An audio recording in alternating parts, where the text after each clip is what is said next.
Details చూద్దాం. శ్రీకాకుళం నియోజకవర్గ Janasena party నాయకులు కొండా ఉదయ్ శంకర్ ఆధ్వర్యంలో పవన్ కళ్యాణ్ ఆదేశాల మేరకు సంతకాల సేకరణ కార్యక్రమాన్ని చేపట్టారు.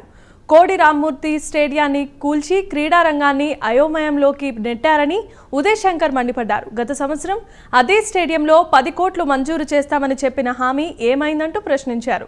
ఈ పోరాటాన్ని జనసేన పార్టీ తరపున జిల్లా స్థాయిలో ముందుకు తీసుకువెళ్లే విధంగా ప్రణాళిక సిద్ధం చేస్తున్నామని స్పష్టం చేశారు.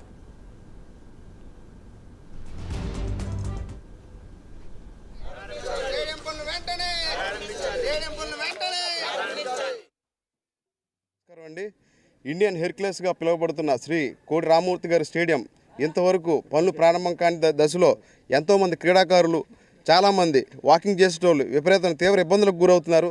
ఉన్న ప్రభుత్వం ఏమీ పట్టనట్టుగా నిమ్మకు నీరెత్తినట్టుగా ఇదే కిందటి సంవత్సరం ముఖ్యమంత్రి గారు వైఎస్ జగన్మోహన్ రెడ్డి గారు వచ్చి మంత్రి ధర్మాన అన్న ఇదిగో అన్న అడిగాడు చేయమన్నాడు అదన్నాడు ఇదన్నాడు అని చెప్పేసి సంవత్సరం క్రితం ఇక్కడ ఇదే కోడి రామ్మూర్తి గారి స్టేడియంలో సభ పెట్టి ఆహా ఓహో అని చెప్పేసి ఇంతవరకు కూడాను ఆ పనులు నిమ్మక నీరెత్తుకున్నాడు వదిలేసే క్రమంలో ఇంత ఎక్కట్లు పడుతున్న టైంలో జనసేన పార్టీ సమస్య ఎక్కడ ఉంటే అక్కడ ఉంటుంది ఎప్పుడున్న కూడాను. పవన్ కళ్యాణ్ గారు ఆదేశాల మేరకు ఈరోజు ఈ కార్యక్రమాన్ని చేపట్టి ఈ కార్యక్రమాన్ని మరింత తీవ్ర ఉధృతంగా ముందుకు తీసుకెళ్ళి జిల్లా స్థాయిలో ఈ కార్యక్రమాన్ని ముందుకు తీసుకెళ్తామని కోరుకుంటున్నాం.